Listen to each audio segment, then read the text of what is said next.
హెచ్చించావు. ఇది కేవలం నీ కృపయే. యోగ్యత లేకున్నా హెచ్చించావు. ఇది కేవలం నీ కృపయే. అర్హత లేకున్నా ప్రేమించావు. ఇది కేవలం నీ కృపయే. యోగ్యత లేకున్నా హెచ్చించావు. ఇది కేవలం నీ కృపయే. కృపయే కృపయే నేనేమై ఉన్నాను నీ కృపయే. కృపయే కృపయే నీ బ్రతికి ఉన్నానంటే కృపయే. కృపయే కృపయే నేనేమై ఉన్నాను నీ కృపయే. కృపయే కృపయే నీ బ్రతికి ఉన్నానంటే కృపయే. లోకము నన్ను ఆకర్షింపగా, అల్లరితనము నా చుట్టూ చేరగా, ఓటమి నా బ్రతుకును హేళన చేయగా, నీ కృపతో నన్ను బలపరచితివి. లోకము నన్ను ఆకర్షింపగా, అల్లరితనము నా చుట్టూ చేరగా, ఓటమి నా బ్రతుకును హేళన చేయగా, నీ కృపతో నన్ను బలపరచితివి. ఇంతగా నన్ను హెచ్చించుటకు ఏ పాటిదానను యేసయ్యా. ఇంతగా నన్ను హెచ్చించుటకు ఏ పాటిదానను యేసయ్యా. నీ కృపకు ఎల్లప్పుడూ కృతజ్ఞుడను. నీ కృపకు ఎల్లప్పుడూ కృతజ్ఞతలు. కృపయే కృపయే నేనేమై ఉన్నాను నీ కృపయే. కృపయే కృపయే నీ బ్రతికి ఉన్నానంటే కృపయే. శ్రమలు శోధనలు నన్నావరింపగా, అజ్ఞానము చేనే హీనమవ్వగా, మరణపు కోరలు నా చుట్టూ చేరగా, నీ కృపతో నన్ను బ్రతికించితివి. శ్రమలు శోధనలు నన్నావరింపగా, అజ్ఞానము చేనే హీనమవ్వగా, మరణపు కోరలు నా చుట్టూ చేరగా, నీ కృపతో నన్ను బ్రతికించితివి. ఇంతగా నన్ను ప్రేమించుటకు ఈ పాటి వాడను యేసయ్యా. ఇంతగా నన్ను ప్రేమించుటకు ఈ పాటి వాడను యేసయ్యా. నీ కృపకు ఎల్లప్పుడూ కృతజ్ఞతలు. నీ కృపకు ఎల్లప్పుడూ కృతజ్ఞతలు. కృపయే కృపయే నేనేమై ఉన్నాను నీ కృపయే. కృపయే కృపయే నీ బ్రతికి ఉన్నానంటే కృపయే. అర్హత లేకున్నా ప్రేమించావు. ఇది కేవలం నీ కృపయే. యోగ్యత లేకున్నా హెచ్చించావు. ఇది కేవలం నీ కృపయే. అర్హత లేకున్నా ప్రేమించావు. ఇది కేవలం నీ కృపయే. యోగ్యత లేకున్నా హెచ్చించావు. ఇది కేవలం నీ కృపయే. కృపయే కృపయే నేనేమై ఉన్నానో నీ కృపయే కృపయే కృపయే నే బ్రతికి ఉన్నానంటే కృపయే కృపయే కృపయే నేనేమై ఉన్నానో నీ కృపయే కృపయే కృపయే నే బ్రతికి ఉన్నానంటే కృపయే నే బ్రతికి ఉన్నానంటే కృపయే నేనేమై ఉన్నానో నీ కృపయే నే బ్రతికి ఉన్నానంటే నీ కృపయే. హల్లెలూయా. ప్రైజ్ ది లార్డ్ అండి. ఓకేమా, చక్కటి పాట. నిజమే, అర్హత లేకున్నా మనల్ని ఏర్పరచుకున్నాడు. ఆయన ఎంతగానో ప్రేమిస్తూ ఉన్నాడు. ఎంత చక్కటి పాట. మనం బ్రతికి ఉన్నామంటే నిజంగా ఆయన కృప మూలంగానే బ్రతికి ఉన్నాము. ఎన్నోసార్లు శ్రమలు, ఎన్నో ఇబ్బందులు వచ్చినప్పటికీ ఆయననే మనకు అండగా ఉండి కాపాడుతున్నాడు. చక్కటి పాట పాడిన జ్యోతి గారు, సిస్టర్ గారికి వందనాలమ్మా, ఎస్టర్ ప్రేయర్ వారి తరఫున. ఓకే అండి, వాక్య పరిచర్య కూడా సిస్టర్ గారే చేస్తారు. సిస్టర్ గురించి praise the lord sister. Thank you very much అండి. ప్రభు నామమునకు వందనాలండి. నాకు సమయం ఇచ్చిన వందనాలండి. నాకు సమయం ఇచ్చిన మొదటిగా దేవాది దేవునికి, అలాగే తల్లి గారైన కేసీఆర్ సిస్టర్ గారికి, అక్క గారికి కూడా ప్రభు నామంలో దేవుని కృపను బట్టి నా నిండైన వందనాలు తెలియపరుస్తున్నాను. అలాగే ఈ సమయంలో నాకు కుమారి సిస్టర్ గారు కూడా సమయం ఇచ్చినందుకు దేవాది దేవునికి, ఆమెకు కూడా నా వందనాలు. కూడి వచ్చిన ప్రేయర్ వారియర్స్ గ్రూప్ అందరికీ, బృందం అందరికీ ప్రభు నామంలో నా నిండైన వందనాలు తెలియపరుస్తున్నానండి. ఈ దేవుడి మహాకృప అండి. దేవుడు ఇచ్చిన మహాకృపను బట్టి మాత్రమే నిజముగా నేనైతే మాత్రము ఆయన కృపను బట్టి మాత్రమే జీవిస్తున్నానండి. నేను బ్రతికి ఉన్నానంటే కేవలము ఆయన కృప, ఆయన పెట్టిన భిక్ష. ఆ భిక్షతో నా జీవితము కొనసాగుతూ ఉంది. అది ఆ టైంలో దేవుడు నన్ను ఎక్కడ ఏ విధముగా సాక్షి రూపంలో, వాక్య రూపంలో దేవుడు ఏ విధముగా వాడుకుంటాడో, ఈ పాత్ర ఆయన కొరకే వాడబడే పాత్ర కనుక నాకు తల్లి గారు ఫోన్ చేసి చెప్పగానే నేను వెంటనే దేవుని కృపను బట్టి సంతోషించడానికి, ఈ దినము ఈ విధంగా మీ మధ్యకి రావటానికి దేవుడు ఇచ్చిన కృపను బట్టే మీ మధ్య నిలబడి ఉన్నానండి. దేవుని నామానికి మరొకసారి వందనాలు తెలియపరుస్తున్నాను. వాక్యంలోనికి మనం వెళ్దామండి. వాక్యము ఈ రోజు మనము చాలా చాలా పరిస్థితులను బట్టి, చాలా లోకంలో చాలా రకరకాల పరిస్థితులు గుండా వెళ్తున్న పరిస్థితులు మనం చూస్తున్నామండి. మనం చాలా సేవకుల కుటుంబాల పట్ల, సంఘాల పట్ల చాలా దుష్టుడు చాలా కాచుకుని ఉన్నాడండి. ఎప్పుడు ఎవరిని లోకంలో ఉన్న వారి మీద వాడు ప్రతాపం సిస్టర్ ఏమైనా చెప్తున్నారండి సిస్టర్?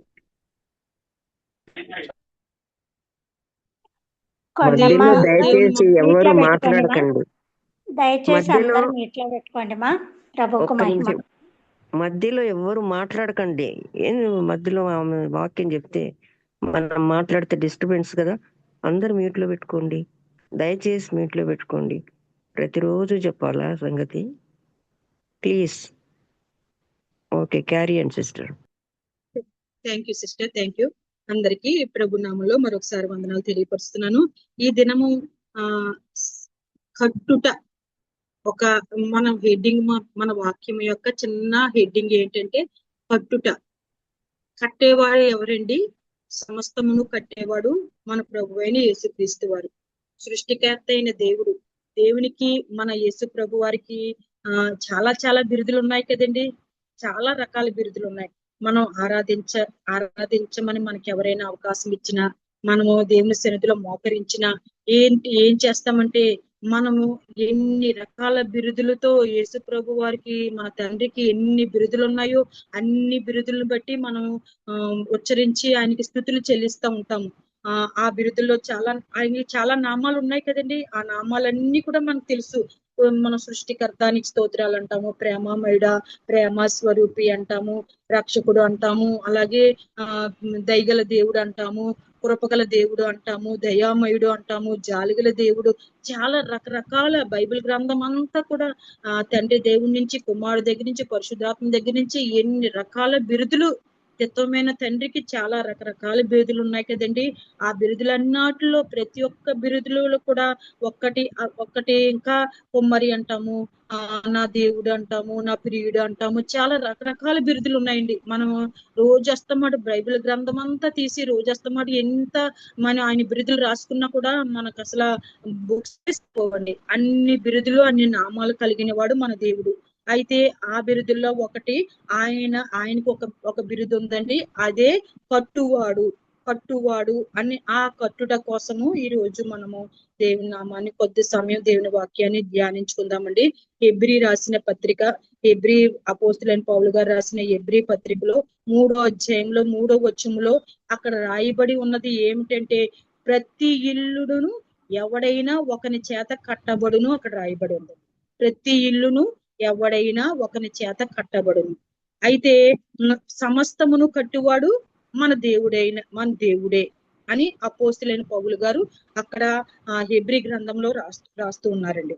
అయితే అలాగే యోహాను శుభవార్తలో కూడా యోహాను గారు రాస్తారండి 1:3 ఏమని రాస్తున్నాడండి, యోహాను 3 నేను చదివి చెప్పేస్తానండి.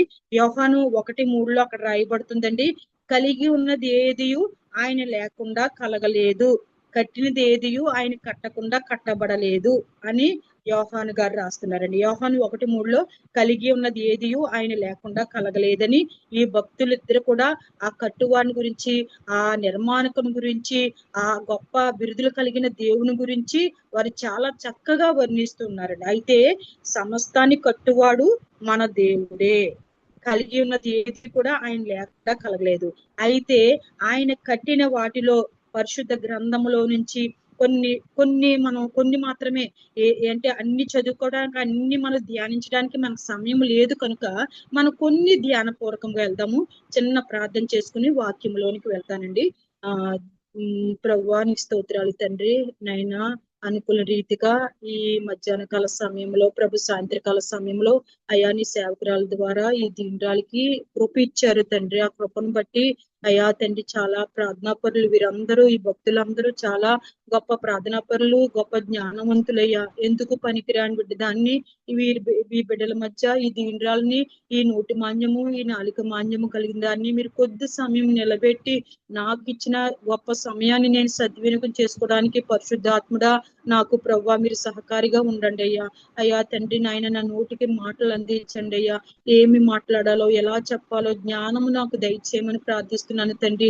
నా మానవ స్వరాన్ని మరుగుపరిచి దైవ స్వరాన్ని వినిపింప చేయమని ప్రార్థిస్తున్నానయ్యా.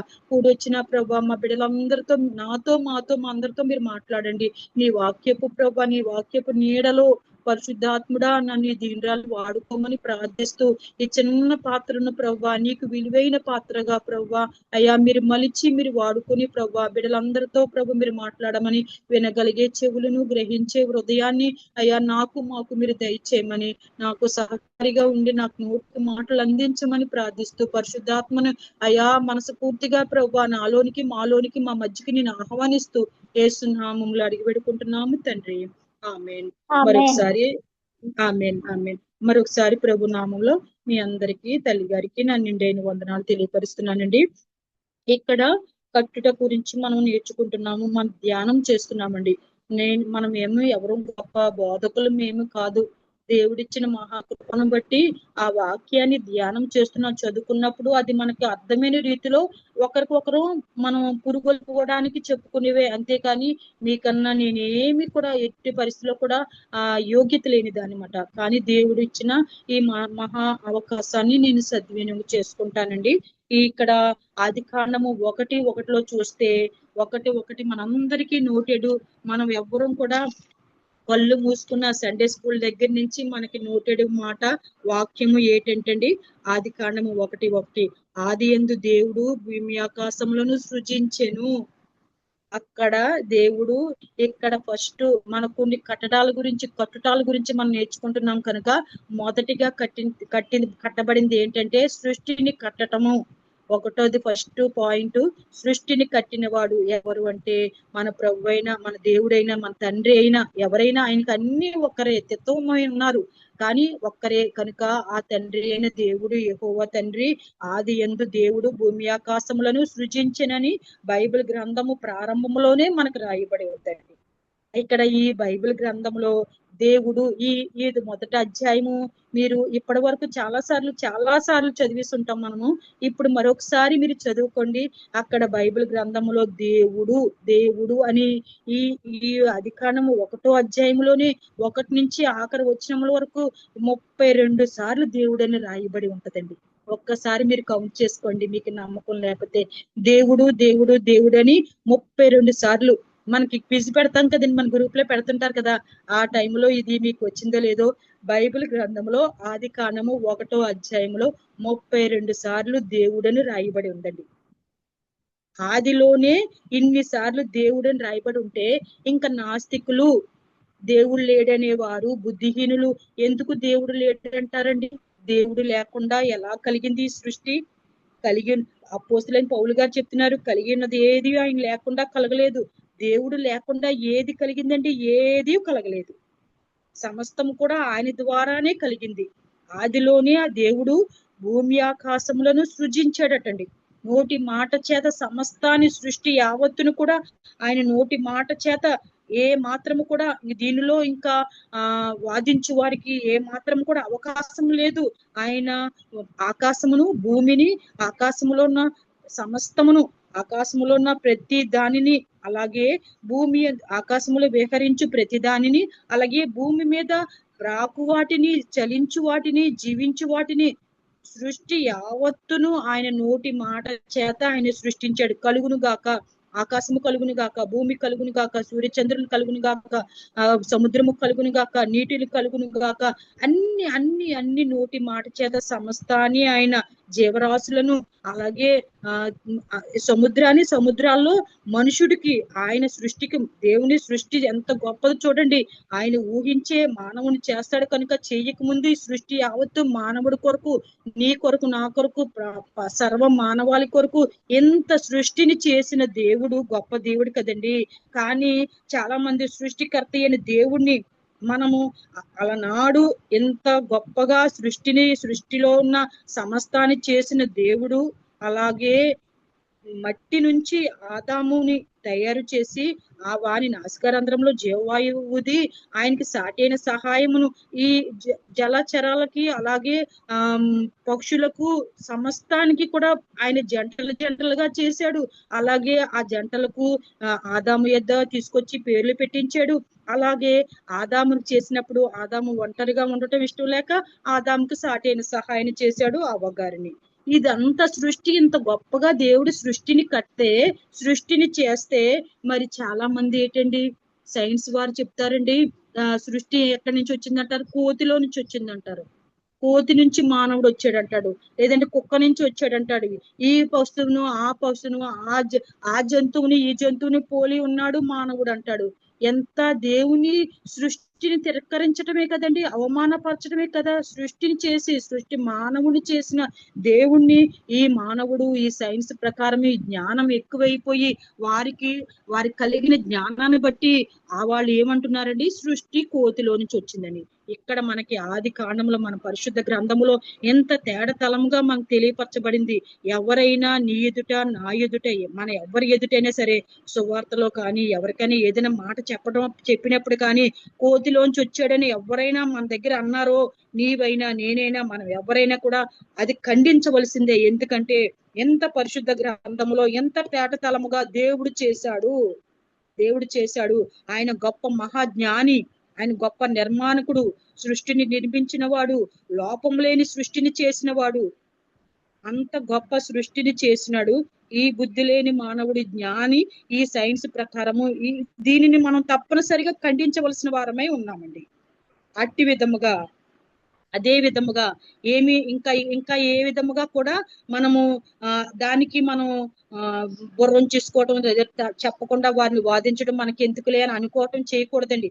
కోతి నుంచి వచ్చాడు, కుక్క నుంచి వచ్చాడు, చనిపోయిన తర్వాత మరలా ఇంకో కోతిలోనో కుక్కలోనో పక్షిలోనో ఇలాగ పుడతాడు అని చెప్పినప్పుడు మాత్రము ఇది మనం ఖండించవలసిన వారమే ఉన్నామండి. అయితే ఈ మహాజ్ఞాని సృష్టిని చేసి సృష్టిని కట్టిన దేవుడు ఎంత గొప్పగా సృష్టిని నిర్మించిన ఇంత గొప్ప జ్ఞాని లోపం లేకుండా సృష్టిని చేస్తే దాన్ని పాడు చేయగలవాడు కూడా ఒకడు ఉన్నాడండి. వాడిని పాడు చేస్తూ ఉంటాడండి. దాని ద్వారా సృష్టి సమస్తాన్ని పాడు చేస్తున్న వలన దేవునికి ఏం చేస్తున్నాడండి? కోపం తెప్పించే వారిగా ఉంటున్నారు. సృష్టిని కట్టాడు, కానీ సాతాను సృష్టిని ఏం చేస్తున్నాడండి? నాశనము చేస్తున్నాడు, పడగొట్టాలని ప్రయత్నాలు చేస్తున్నాడు. సృష్టించడం వల్ల దేవుడి గొప్ప కార్యం చేశాడు. ఆ కార్యంలోనే, ఆ సృష్టిలోనే వాడు అలనాడు నుంచి కూడా దేవునికి విరోధముగానే ఆ అపవాది అన్నవాడు, ఆ లూసిఫర్ అన్నవాడు అలనాడు నుంచి దేవుడి యొక్క కార్యాలను పాడు చేయటమే వాడి ఉద్దేశము. కనుక ఎంత మంచిగా సృష్టిని దేవుడు కట్టి ఉంటే దాన్ని పాడు చేయటము ఆ దుష్టుడి యొక్క, అపవాది యొక్క ప్రయత్నం అయిపోతూ ఉన్నది. ఈ సృష్టికర్తకు మనకి చాలా గొప్ప సంబంధము. సృష్టి అంతా ఒక ఎత్తైతే సృష్టిలో మానవుని చేయటం, నిన్ను నన్ను నిర్మించడం, ఆది మానవుల్ని వారి నుంచి మనల్ని సృష్టించటము చాలా గొప్ప ధన్యత, గొప్ప భాగ్యము. సృష్టిలో ఈ గొప్ప వింతైనది నిన్ను నన్ను ఆది మానవులను సృష్టించడము ఆ సృష్టికర్త చేసిన గొప్ప భాగ్యము. నీకు నాకు ఆయనకి మనకి ఒక అవినావ సంబంధము, ఒక సంబంధము కలిగి ఉన్నామండి దేవునితో మనము. అందుకే ఆ ప్రసంగి భక్తుడు కూడా చెప్తాడండి 12:3 ప్రసంగి 12:3 చదివినట్లయితే అక్కడ ఏమని రాయబడి ఉంటదంటే, నీ బాల్య దినములు యందే నీ సృష్టికర్తను స్మరణకు తెచ్చుకో, జ్ఞాపకం ఉంచుకో, స్మరణలో తెచ్చుకో నీ బాల్య దినములు యందే. నిజముగా బాల్య దినాల నుంచి సృష్టికర్తను తెలుసుకోవటం, రక్షించబడటం, ఆయన జ్ఞాపకం చేసుకోవటం, ఆయన సన్నిధిలో జీవించడం అది చాలా గొప్ప భాగ్యం అండి. అలాగని మధ్యలో నమ్ముకున్న వారు భాగ్యవంతులు కాదంటే నిజముగా అన్యుల్లో నుంచి వచ్చి దేవుని ఎరుగకపోయినా తెలుసుకుని దేవుడు గొప్ప భాగ్యాన్ని ఇచ్చి రక్షించబడటం ఒక ఎత్తు. బాల్య దినములు అంతే. అక్కడ ప్రసంగి భక్తుడు చెప్తున్నట్లుగా బాల్య దినములు ఉంది ఆయన సృష్టికర్తను. అంటే ఇంకొకటి మనకు ఆ బాల్య దినాల్లో దేవుణ్ణి నమ్ముకుంటే సృష్టికర్తను మనం తల్లిదండ్రుల ద్వారా, మన పితరుల ద్వారా, మన కుటుంబీకుల ద్వారా మనకు ఆ భాగ్యము కలిగితే ఇంకా అది ఆ భాగ్యం ఇంకా గొప్పదనమాట. అంటే ఇంకా మనం దేవునికి ఇష్టము కాలేనిది సృష్టిని మాత్రమే పూజిస్తున్న వారు ఉన్నారు కదండి. అటువంటి భాగ్యము ఆ బాల్య దినాల్లో రక్షించబడి ఉంటే, తెలుసుకుని ఉంటే, వంశ పారంపర్యంగా పితరుల నుంచి రక్షించబడి ఉంటే అది ఇంకా గొప్ప భాగ్యం అన్నమాట అండి. అలాగ సృష్టిని దేవుడు తన చేతితో, తన నోటి మాటతో చేసి సృష్టిని చాలా గొప్పగా కట్టి ఉన్నాడండి. సృష్టిలో ఎంత గొప్ప సృష్టిని చేసిన వాడు మన తండ్రి, మన దేవుడు, మన గొప్ప పరమాత్ముడు. అంత గొప్ప దేవుని సృష్టిలో మనం ఆ సృష్టించిన సృష్టికర్తను కలిగి ఉండటము నీవు నేను చేసుకున్న గొప్ప ధన్యత. అది సృష్టిని కట్టడం దేవుని గొప్ప కార్యం అండి. ఇంకా దేవుడు ఇంకా ఏటిని కడతాడని చూసినట్లయితే సంఘములను కట్టువాడే కూడా ఉన్నాడండి. మత్తయి శుభవార్త 16:18 చదువుతామండి. మత్తయి 16:18 చూసినట్లయితే అండి, ఇక్కడ చదువుతారా ఎవరైనా? నేను చదివేస్తానండి. మరియు నీవు పేతురువు ఈ బండ మీద నా సంఘమును కట్టుదును, పాతాళ లోక ద్వారములు దాని ఎదుట నిలవనేరవని నేను నీతో చెప్పుచున్నాను. చూడండి ఇక్కడ ఏంటి చేస్తున్నాడండి? సృష్టిని కట్టినవాడు సంఘమును కూడా కట్టినవాడై ఉన్నాడండి. ఇక్కడ ఏం చేస్తున్నాడండి? పేతురుతో చెప్తున్నాడు, ఈ బండ మీద నా సంఘమును కట్టుదును అని పేతురుతో చెప్తున్నారండి. అయితే చాలా మంది ఈ వాక్యాన్ని అర్థం చేసుకోవడంలో కొంచెం అపార్థం చేసుకుంటూ కూడా ఉంటారు. బండ మీద దేవుడు పేతురు మీద సంఘాన్ని కడతాడా అని చెప్పేసి చాలా మంది అనుకుంటా ఉంటారండి. అయితే ఈ భాగంలో పేతురు అనే పదానికి ఇక్కడ రాయబడి ఉంటది. ఆ కిందకి వెళ్ళి చదివినట్లయితే పేతురుకి అర్థం ఏంటండి చెప్తారా? పేతురు రాయి. ఆ రాయి, పేతురు అనే రాయి చిన్నదా, బండ చిన్నదా అండి? రాయి చిన్నది. నా సంఘమును కడతానన్నాడు. బండ మీద కడతానన్నాడా, రాయి మీద కడతానన్నాడా? రాయి మీద బండ కడతాననలేదు, బండ మీద కడతానన్నాడు. అపోస్తులైన పౌలు గారు 1 కొరింథీ 10:4 రాస్తున్నాడండి. అక్కడ ఎవరండి ఆ బండ? ఎవరటండి? యేసుక్రీస్తే ఆ బండ అని చెప్తున్నాడండి అపోస్తులైన పౌలు గారు. 1 కొరింథీ 10:4 చూసినట్లయితే అక్కడ ఆ బండ క్రీస్తే అంటున్నాడు. బండ మీద జ్యోతికానా ఎంత పేరు, కడతానన్నాడు. ఏమో పేరు ఎంతో ఉంది, జ్యోతి. సిస్టర్ కొంచెం మ్యూట్ లో పెట్టుకోండి సిస్టర్. అయితే అయితే బండ మీద కడతాను అని అంటున్నాడండి.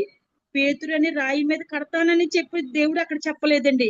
అయితే చాలా మంది బండ బండ రాయి పేతురు మీద కడతానన్న సంఘానంటే ఆ బలహీనుడైన పేతురు అనే బలహీనుడైన వాని మీద కడతాననలేదండి. బలవంతుడైన ఆ బండ అయినా ఆ బండ యేసుక్రీస్తే అయ్యున్న ఆయన మీద సంఘాన్ని కడతాను అంటున్నారండి. మరి బండలోంచి చెక్కబడిన వారు, బండ పెద్దది కదండి, బండలోంచి వచ్చింది రాయ. రాయి అన్నది చాలా చిన్న ముక్క. ఒక రాయి చూస్తే చాలా చిన్నగా ఉంటది, బండ చూస్తే చాలా పెద్దగా ఉంటది. ఆ బండ ప్రభు అయిన యేసుక్రీస్తు వారు ఆ బండలోంచి చెక్కబడింది, తీయబడింది రాయి.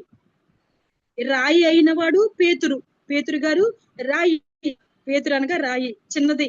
అంటే యేసు బండలోంచి చెక్కబడిన రాయి, ఆ రాయి తప్ప పేతురైనా మనమైనా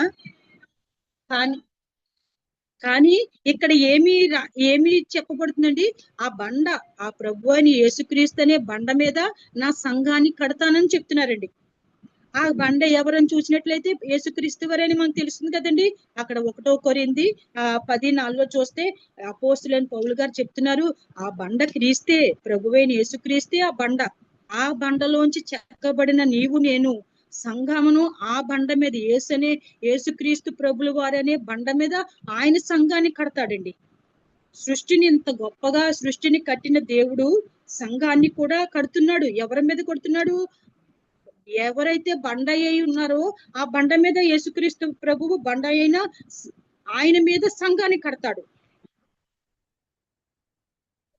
కడతారండి. అట్టి విధముగా ఆ కట్టే దేవుణ్ణి ఈ ఆత్మ సంబంధమైన ఆ బండ మీద మనము మన జీవితాలు, మన కుటుంబాలు, మన సంఘాలు కట్టబడితే దానిలో ఇంకా తిరుగు ఉండదు. కానీ ఈ పరిస్థితుల్లో చాలా చాలా సంఘాలు ఒకవేళ బండ మీద కట్టబడిన, మనం సంఘాల గురించి కానీ సేవకుల గురించి కానీ మనం చెప్పవలసిన అవసరం మనకు లేదు. కానీ ఒకవేళ సంఘం క్రీస్తు అనే బండ మీద కట్టబడకపోవటం వలన, మరి దేని వలన ఇప్పుడు సంఘాల్లో గొడవలు, కక్షలు, విభేదములు, ప్రేమ లేకపోవటం, కోర్టుల వరకు వెళ్ళిపోవటం, చాలా భయంకరమైన పరిస్థితులు సంఘాల్లో ఎందుకు వస్తున్నాయి? ఈ కక్షలు, విభేదాలు, అసలు పార్టీలు ఎందుకు వస్తున్నాయి? పదవులు ఎందుకు వస్తున్నాయి సంఘాల్లో? అసలు అంటే దేనికి? ఎవరు కారణం? ఇది ఎవరు కారణము? ఇంత ప్రభు అయిన యేసుక్రీస్తు అనే బండ మీద నా సంఘాన్ని కడతానన్నాడు. నా సంఘం అంటున్నాడు. నా సంఘం అన్నప్పుడు ఆయన సంఘాన్ని మరి ఎవరు పాడు చేస్తున్నారు? ఆ సృష్టిని అంత చక్కగా చేసినప్పుడు ఎలా పాడు చేయడానికి సాతాను అన్నవాడు ఉన్నాడో, పాడు చేస్తున్నాడో, ఈ ప్రభువైన యేసుక్రీస్తు అనే బండ మీద కట్టబడిన సంఘాలు కూడా ఈ గొడవలకు, ఈ భేదాలకు, ఈ కక్షలకు, ఈ ఆస్తిపాస్తుల తగాదాలకు, లేదంటే ఇటువంటి కోర్టు మెట్లు వరకు వెళ్తున్న ఈ సంఘాలకు పరిస్థితి ఎందుకు వచ్చిందంటే, అంత సంఘమును, తన సంఘాన్ని కట్టేవాడు ప్రభు అయిన యేసుక్రీస్తు వారు ఇంత గొప్పగా సంఘాన్ని కూడా కట్టేవాడు మూలకర్త అయితే, దానికి విభేదాలు కలిగించేవాడు కూడా ఆ సాతానుగాడే, ఆ అపవాది అన్నవాడే. సంఘాల్లో వాడు కూడా, మరి సంఘాల్లో వాడికి స్థానం ఏంటి? సంఘాల్లో అసలు వాడు ఉండవలసిన పరిస్థితి ఏంటి? కానీ అలనాడు నుంచి కూడా యోబు గారి పరిస్థితుల్లో నుంచి కూడా ఏమి చేస్తూ ఉన్నాడండి? ఆడికి పని పాట ఉండదు. వాడు అటు ఇటు తిరుగులాడుచూ ఉంటాడు. వాడి పని పాట లేనివాడు కనుక వాడు ఇక్కడ ఉంటాడు, అక్కడ ఉంటాడు, సంఘంలో ఉంటాడు, కుటుంబాల్లో ఉంటాడు, నీలో ఉంటాడు, పని చేస్తానే ఉంటాడు. విభేదాలకి, గొడవలకు, కక్షలకు, ఆత్మహత్యలకు, రోడ్డు ప్రమాదాలకు ప్రతి చోట ఎక్కడ ఏ నీచ కార్యం జరిగితే అక్కడ వాడు సాతానుడు అపవాది అన్నవాడు వాడు ఉంటాడు. అలాగే ఈ సృష్టిని చేసినప్పుడు అక్కడ దాన్ని పాడు చేయడానికి వాడు ఉన్నాడు, పాడు చేస్తున్నాడు, దేవుని కోపం తెప్పించేలా చేస్తున్నాడు. అలాగే సంఘమును క్రీస్తు అనే బండ మీద కట్టబడిన ఆయన సంఘములో కూడా ఈ అపవాది అన్నవాడు పాడు చేయటానికి వాడు ఉన్నాడు కనుక, వాడి జీవితమే అది కనుక, వాడి బ్రతికే అది కనుక వాడు ఏం చేస్తున్నాడండి, ఈ భేదాలు, ఈ కక్షలు, ఈ భయంకరమైన పరిస్థితులు కల్పిస్తూ ఉంటాడండి.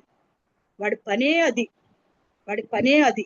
దాని వలన యేసయ్యకు మన తండ్రికి ఎంతో బాధ, ఎంతో కష్టము, ఎంతో ఆయన సృష్టిని, ఆయన సంఘాన్ని, అంత గొప్ప సంఘాన్ని ఆయన బండ మీద, క్రీస్తునే బండ మీద, అది ఆ క్రీస్తునే బండ మీద కట్టబడిన సంఘము ఎటువంటి శ్రమలు, కష్టములు, వ్యాధులు, బాధలు ఎన్ని వచ్చినా, తుఫాన్లు వచ్చినా, వరదలు వచ్చినా, రోగాలు వచ్చినా, ఎన్ని రోగాలు వచ్చినా కూడా కదలనిది ఎన్నటికీ కదలని సంఘము బండ మీద, క్రీస్తునే బండ మీద కట్టబడిన వారైతే, ఆత్మ సంబంధమైన బండ మీద కట్టబడిన వారైతే అది వారు ఎన్ని వచ్చినా కదలించబడరు. కానీ అది ఒకవేళ ఆ క్రీస్తునే బండ మీద కాకుండా ఇంకా ఇష్టానుసారంగా దుష్టుడి యొక్క చేతిలో కట్టబడుతూ ఉంటే దానిని జయించడానికి వారికి శక్తి చాలదు. దాని వలన పాడైపోతూ ఉన్నాయి సంఘాలు, పాడైపోతూ ఉన్నాయి కుటుంబాలు. దాని వలన దేవునికి బాధ కలుగుతుంది. సృష్టిని నేను, సంఘాన్ని నేను కడితే పాడు చేస్తున్న వాడు కనుక, వాడు దుష్టుడు కనుక, ఆ పాడు చేస్తున్న వాడిని బట్టి దేవునికి సంఘాల మీద, దుష్టుడి మీద, పరిస్థితులు అర్థమయ్యి కూడా దాంట్లో మునిగిపోతున్న వారి మీద కూడా దేవునికి కోపము, బాధ కలిగిస్తూ ఉంటామండి. ఎందుకంటే కానీ ఎప్పటికైనా కూడా సంఘములదే పై చెయ్యి, సంఘములదే విజయము, సంఘములకే సృష్టి చేసిన వాడు సంఘాలను కడుతున్న వాడికి మాత్రమే వాని చెంత మనం చేరితే, వాని మీద మన సంఘాలు, మన కుటుంబాలు, మన ఆత్మ సంబంధమైన జీవితాలు కట్టబడితే తప్పనిసరిగా విజయము నీకు, నాకే, నీ సంఘానికి, నా సంఘానికి, నీ జీవితానికి, నీ ఆత్మ సంబంధమైన జీవితానికి విజయమే. ఎప్పటికీ వాడికి అపజయమే. ఎప్పుడు చాలా మంది చక్రవర్తులు, చాలా మంది రాజులు, చాలా మంది అధికారులు, చాలా మంది గొప్ప గొప్ప పదవులు గలవారు ఎంతో మంది సంఘాలను పాడు చేయాలి, కుటుంబాలను పాడు చేయాలని ఎన్నో ప్రయత్నాలు చేస్తూ ఉన్నారు. కానీ పడద్రోయాలనుకుంటున్నారు, నాశనం చేయాలనుకుంటున్నారు, దేశంలో సంఘము లేకుండా చెయ్యాలి, సేవకులు లేకుండా చెయ్యాలని, పడద్రోయాలని ఎన్నో కుతంత్రాలు పన్నుతూ ఉన్నారు. కానీ దేవుడు చెప్తున్నాడండి, 1 Pétero 2:5 చెప్పినాడు, నా సంఘము ఇది ఎవరి సంఘమో కాదు, నా సంఘము అని చెప్తున్నాడు. కనుక ఆయన సంఘమును ఆయనే కాపాడుకుంటాడు. ఆయన సంఘము కొరకు ఆయన ప్రాణం పెట్టిన ఆయన సంఘము కనుక ఆయనే కాపాడుకుంటూ ఉంటాడు. ఎందుకంటే సంఘం అన్నది ఆయన మీద కట్టబడిన సంఘము, ఆయన సంఘములు కట్టువాడై ఉన్నాడు కనుక, క్రీస్తు అనే బండ మీద కట్టబడిన సంఘములో, అది ఆత్మ సంబంధమైన సంఘమైన, శారీరక సంబంధమైన సంఘమైన, నా జీవితాలైనా క్రీస్తు అనే బండ మీద కట్టబడితే ఎన్ని శ్రమలు వచ్చిన కష్టం వాటిని ఆయనే కాపాడుకుంటూ ఉంటాడు. ఎందుకంటే సంఘం అనగా మనుషుల చేతులతో చేసిన మందిరాలండి, లేదంటే సంఘం అనగా ఒక సుందరమైన చాలా పురాతన మందిరాల కానే కాదు. సంఘం అంటే నీవు నేను, సంఘం అంటే నా కుటుంబము, నా జీవితము, మనుషులము. సంఘం అంటే మనుషులము కనుక ఆ మనుషులమైన మన జీవితాన్ని, మన సంఘాలని కట్టువాడు ప్రభువైన యేసుక్రీస్తు. ఆ ప్రభువైన యేసుక్రీస్తు బండ మీద నీవు నేను కట్టబడితే ఆయన ఎన్ని శ్రమలు, ఎన్ని శోధనలు, ఎన్ని పరిస్థితులు ఎదురవుతున్నా కూడా వాటిల్లోంచి నిన్ను, నన్ను, మన సంఘాలని, మన చారిత్రక సంఘాలని కట్టువాడైన, సృష్టిని కట్టినప్పుడు, సృష్టిని అంత మంచిగా నిర్మించినప్పుడు సాతాను దాన్ని పాడు చేస్తున్నప్పుడు దాని నిమిత్తము చాలా కొన్ని కారణాలు మన ఆది కాండంలో అంతా మనకు తెలుస్తుంది. సృష్టిని పాడు చేసినప్పుడు, సాతాను గాడు పాడు చేసినప్పుడు, మనుషులు దేవుని దూతలతో మనుషులు పాపము చేసినప్పుడు, లేదంటే నోవహు దినంలో వచ్చినప్పుడు అటువంటి పాపము చేసినప్పుడు చాలా ఆయన సంతాపపడ్డాడు, చాలా దుఃఖించాడు. ఎందుకు చేశానని దుఃఖించాడు. అలాగే నోవహు జల ప్రళయం తరువాత ఆయన పశ్చాత్తాప సంతాపపడ్డాడు. మరలా సృష్టిని నా చేతులతో నేను చేశాను, ఈ సృష్టిని నేను ఎప్పుడు ఇటువంటి జల ప్రళయముతో నేను పాడు చెయ్యను అని ఆయన తన మనసులో అనుకున్నాడని మనకు అక్కడ ఆది కాండంలో రాయబడి ఉంది స్పష్టంగా. కనుక సృష్టిని పాడు చేస్తున్నాడు దుష్టుడు, సాతానుడు. దానిని ఆయన తప్పనిసరిగా ఆయన సృష్టి, ఆయన రూపురేఖల్లో ఉన్న మనుషుడు నీవు నేను కనుక నిన్ను నన్ను ఆయనే కాపాడుకుంటాడు. ఎందుకంటే క్రీస్తు అనే బండ మీద నీవు నేను కట్టబడితే ఆత్మ సంబంధమైన నిజముగా ఆత్మ సంబంధముగా నీవు నేను ఆయన స్వరక్తం ఇచ్చిన ఆ రక్తములో కట్టబడితే నా జీవితము నా ఆత్మీయ బ్రతుకులలో ఎన్ని శ్రమలు, శోధనల, బాధల, వేదనల డైరెక్ట్ గా నీకు ముఖాముఖిగా నీకు వచ్చి శోధించినా కూడా వాటిలోంచి నిన్ను తప్పించి విడిపించి కాపాడగల శక్తిమంతుడిని, సృష్టికర్తను ఆయన మనము ఆయన ఎరిగి లేమండి.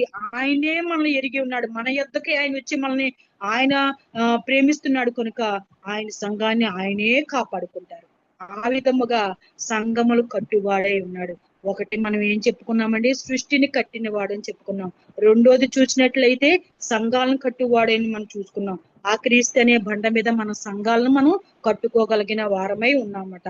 ఇంకా చూసినట్లయితే, ఇంకా అలా మనం ముందుకు వెళ్ళి చూసినట్లయితే యోహాను 14:2 చూసినట్లయితే ఆయన ఇంకా కట్టువాడై ఉన్నాడండి, గృహములను కట్టువాడై ఉన్నాడండి. యోహాను 14:2 ఒక్కసారి చదవండి ఎవరైనా తీసి ఉంటే. నా తండ్రి ఇంట అనేక నివాసములు కలవు, లేని ఎడల మీతో చెప్పుదును, మీకు స్థలము సిద్ధపరచ వెళ్ళుచున్నాను.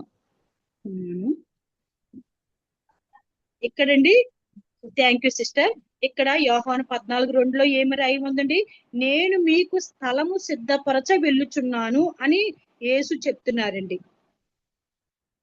అయితే యేసు ప్రభు వారికి భూమి మీద ఉండగా, యేసు ప్రభు వారు ఈ భూమి మీద నీలా నాలా మానవ శరీరము ధరించుకుని మానవునిగా ఈ లోకానికి నీ కొరకు నా కొరకు సర్వ మానవాళి కొరకు ఆయన ఈ లోకానికి ఈ పాపపు శరీరాన్ని ధరించుకుని వచ్చారండి.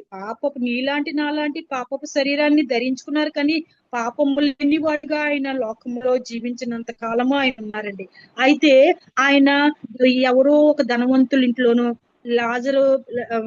ధనవంతుడు లాజరు ఉన్నారు కదా, అలాంటి ధనవంతుడి ఇంట్లోనే, గొప్ప గొప్ప విఐపీల ఇంట్లోనూ, లేదంటే గొప్ప గొప్ప మంచి అధికారుల ఇంట్లోనూ, లేదంటే ఒక మంచి లక్షాధికారి ఇంట్లోనూ యేసుప్రభు వారు పుట్టారా అండి?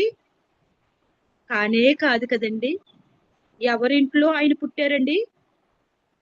చాలా భయంకరమైన దీనాతి దీన స్థితిలో, చాలా చిన్న వృత్తి, వడ్లవాని ఇంట్లో పుట్టారండి ఆయన.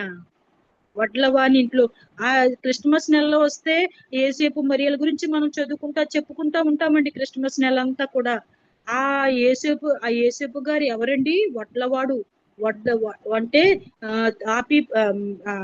చూడండి, ఈ వడ్ల పని చేస్తారు, మంచాలు, కుర్చీలు, మంచాలు, ఈ ఫర్నిచర్ అంతా చేస్తారు కదండి, వడ్లవారు చేస్తారు కదా. ఆ వడ్లవాని ఇంట్లో పుట్టాడు. ఆయన వడ్లవాని కుమారుడు అని కూడా అక్కడ ఆ దినాల్లో మనకి అంటా ఉండేవారండి. వడ్లవాని కుమారుడు కాదా అని అంటా ఉండేవారు. నిజమే, ఆయన వడ్లవాని కుమారుడే, వడ్లవాని ఇంట్లోనే పుట్టాడు. ఆయన ప్రజలే ఆయన అలాగా విమర్శించారు, విమర్శ కూడా లోనైపోయాడు.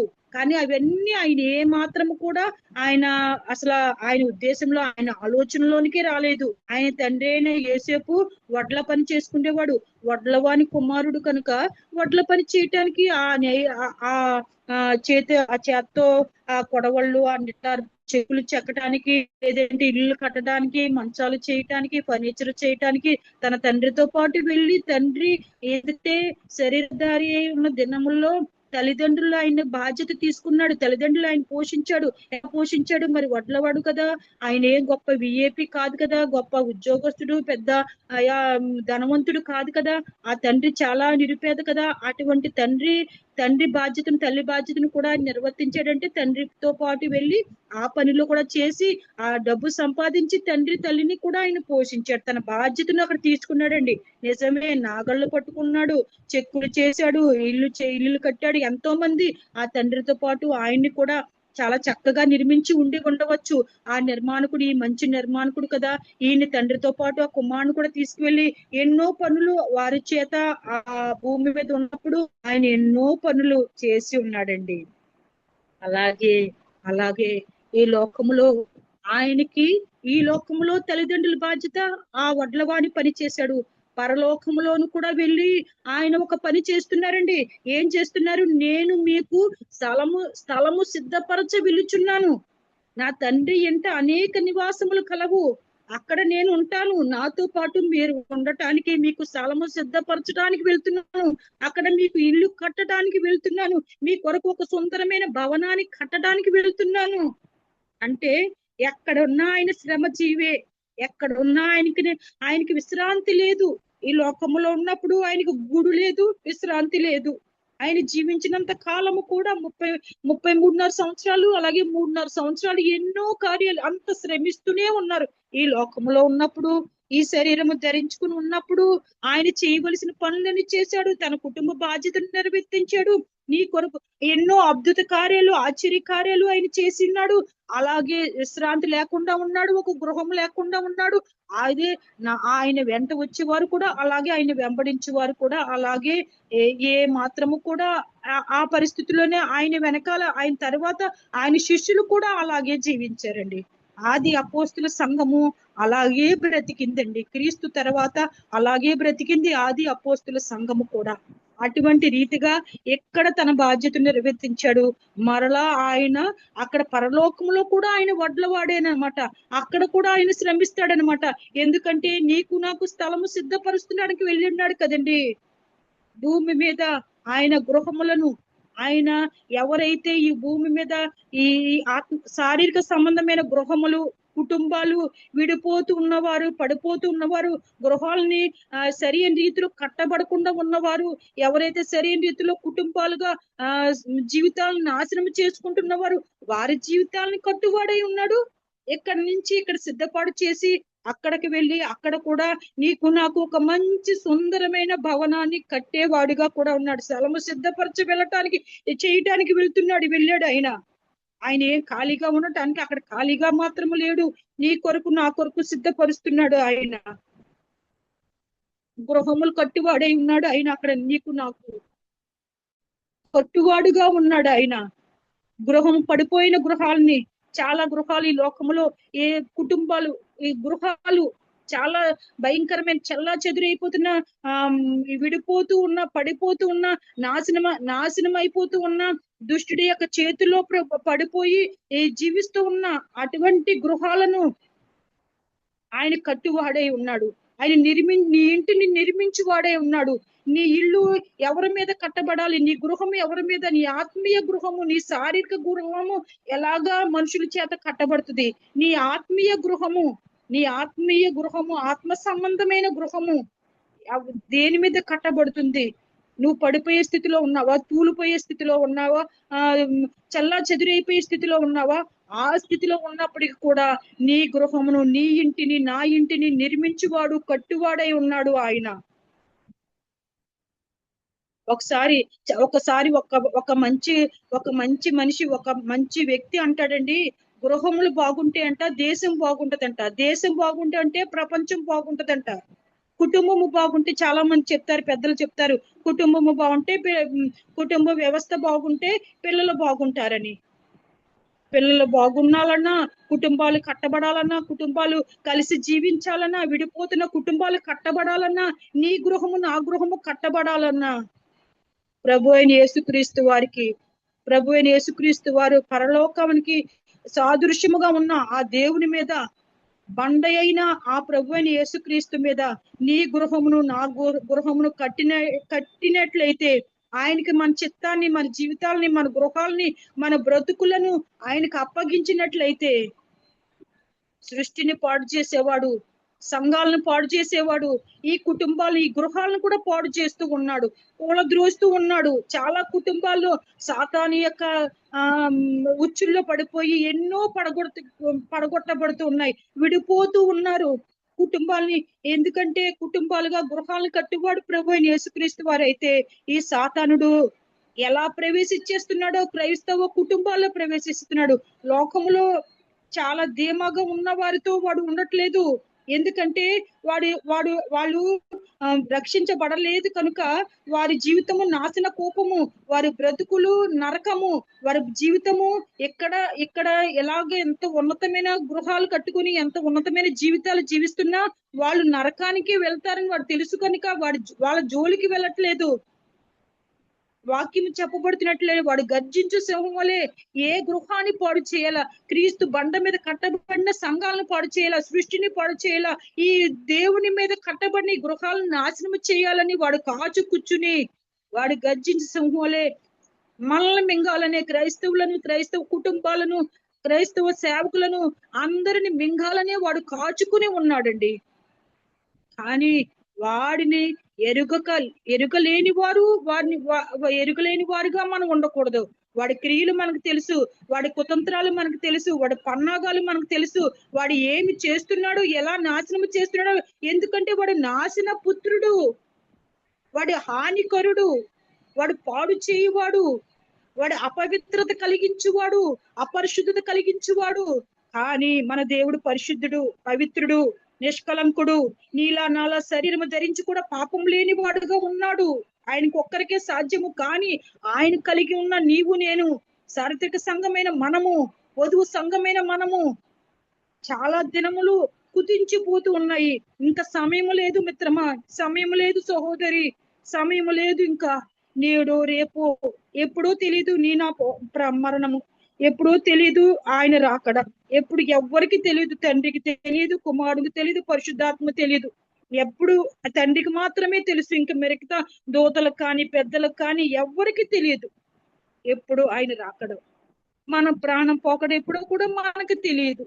ఇప్పుడు జీవిస్తున్న వారు మరుసటి రోజు కనిపించట్లేదు. ఈ సంవత్సరం ఉన్నవారు నెక్స్ట్ సంవత్సరం ఎందుకంటే నెక్స్ట్ మంత్ కి, నెక్స్ట్ రోజుకి, మరుసటి రోజుకి ఉండట్లేదు. అంత భయంకరమైన పరిస్థితుల గుండా వెళ్తున్నాము.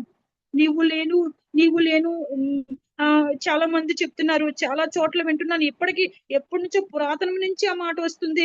ఇప్పటికి కూడా అంటున్నారు చాలా మంది అధికారులు కూడా, చాలా మంది తెలుసున్న వారు కూడా అంటున్నారు, ఏటి నిద్రపోతున్న సింహాలు క్రైస్తవులని.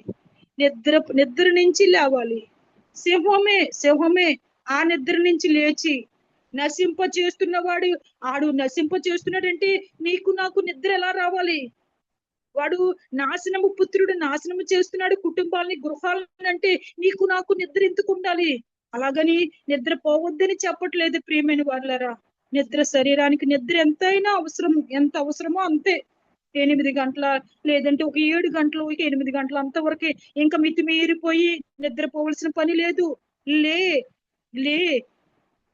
లేచి నీవు నేను లేచి మన చేతులు మన పిల్లల వైపు, మన కుటుంబాల వైపు, మన గృహాల వైపు, మన యవనస్తుల వైపు, వారి నిమిత్తము మన కుటుంబాల నిమిత్తము, మన గృహాల నిమిత్తము, మన సంఘాల నిమిత్తము, మన నశించిపోతున్న మన యవనస్తుల బిడ్డల నిమిత్తము, మన ప్రతి ఒక్కరి నిమిత్తము, అలాగే మన దేశం నిమిత్తము, మన ప్రజల నిమిత్తము మన చేతులు ఆయన తట్టు ఎత్తి ఆయన సన్నిధిలో మన బ్రతుకులను, మన గృహాలను కట్టువాడైన ఆయన వైపు చూస్తూ, కట్టు ప్రవ్వా, పడిపోతున్నాయి ప్రవ్వా, దూరం అయిపోతున్నారయ్యా, భార్య భర్తలు చిన్న చిన్న విషయాలకు దూరం అయిపోతున్నారు ప్రవ్వా అని మనం ప్రార్థన చేయాలి. యవనస్తులు పాడైపోతున్నారు ప్రవ్వా, మా గృహాలను కట్టు, మా గృహాల్లో ఉన్న యవనస్తులను కట్టు ప్రభు అని మున్నీరుగా ప్రార్థించవలసిన సమయము. నిద్రపోయే సమయం కాదు, ఆస్తులు సంపాదించుకోవాల్సిన సమయం కాదు, గృహాలు బిల్డింగ్లు కట్టుకోవాల్సిన పని సమయం కాదు.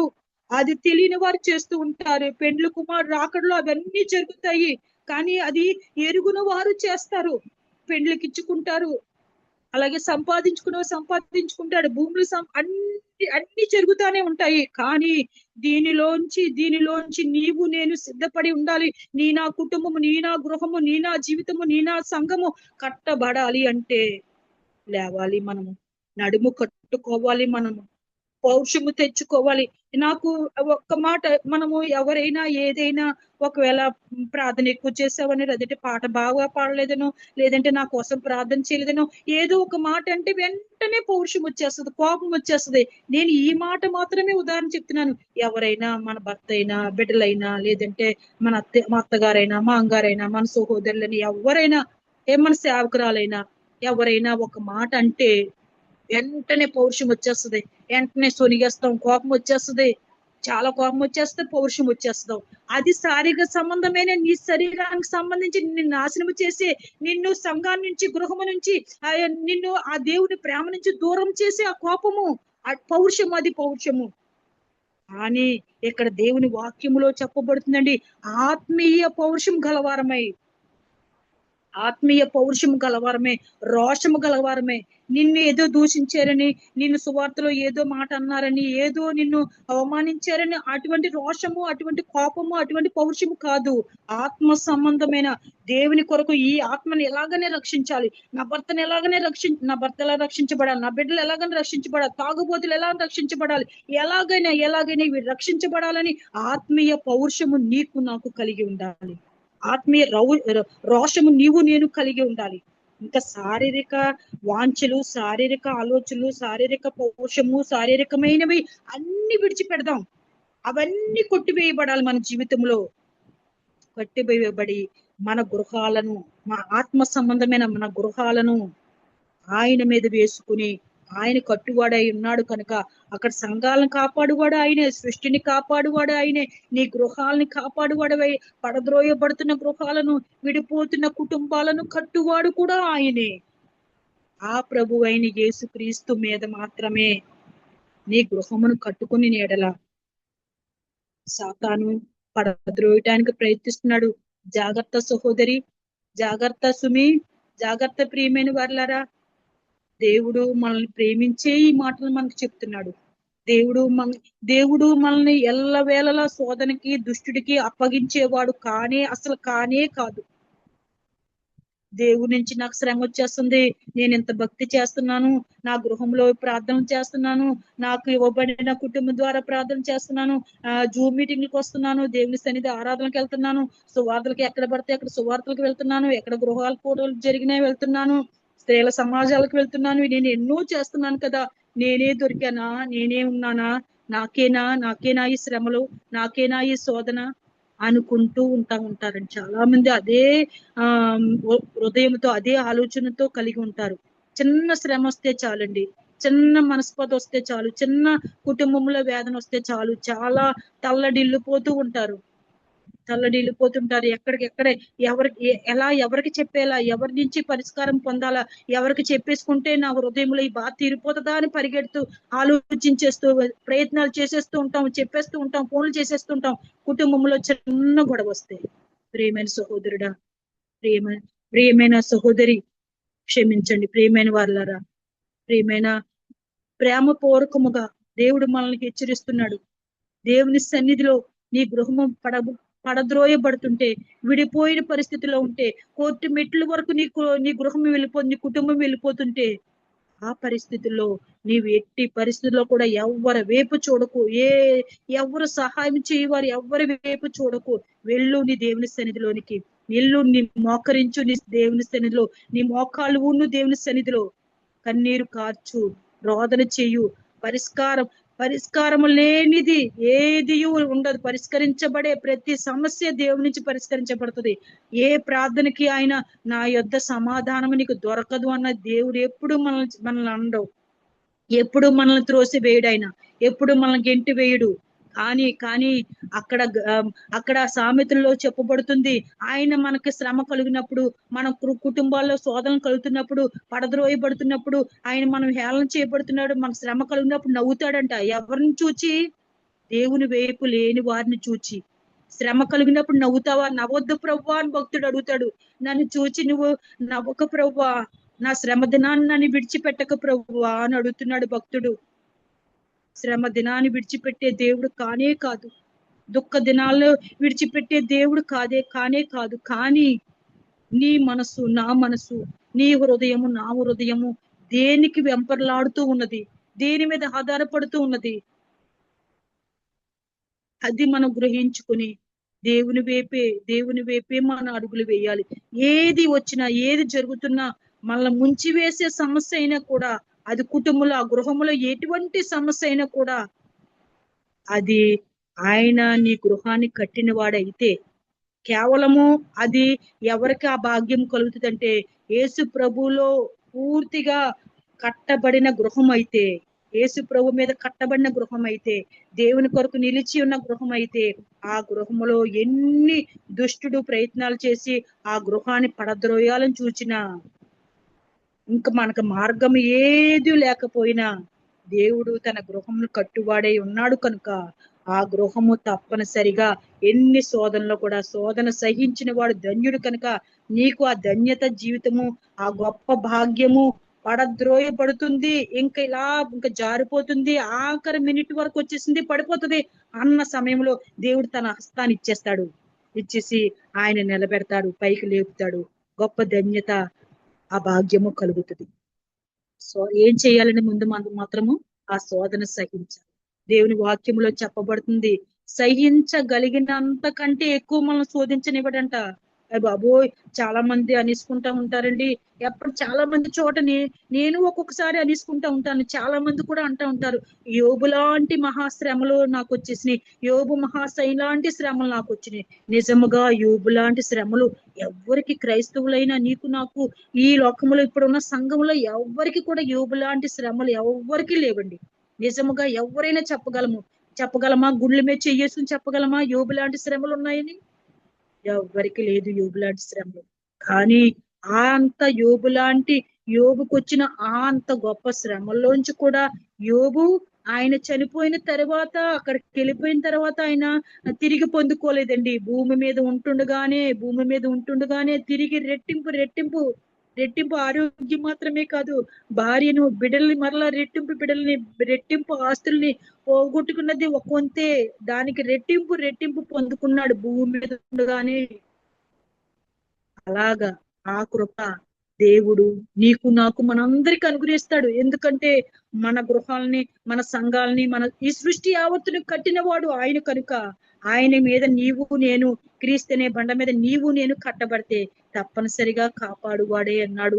ఆ పడద్రోయబడిన గృహాలను కట్టువాడే ఆయన ఉన్నాడు. ఇంకా ఆఖరిగా చూసినట్లయితేనండి, జీవితములను కట్టువాడై ఉన్నాడండి. ఎవరి జీవితములు? పాడైపోయిన జీవితములు, మూడు బారిపోయిన జీవితములు, విసిగి వేసారిపోయిన జీవితములు, అసలు ఇంకా ఈ బ్రతుకు నాకు వద్దు, ఈ జీవితము నాకు వద్దు, నేను ఇంకా ముగించేసుకుంటున్నాను అన్న జీవితములు, నేను ఇంక ఇవి భరించలేను, నా వల్ల కాదు అనుకునే ఆఖరి మినిట్ లో ఉన్న జీవితములు, ఇంకా చాలా భయంకరమైన జీవితములు కట్టువాడై ఉన్నాడండి. మార్కు 6:2 చూసినట్లయితే, మార్కు శుభవార్త 6:2 చూసినట్లయితేనండి, ఒక్కసారి ఎవరైనా సహాయం చేస్తారా?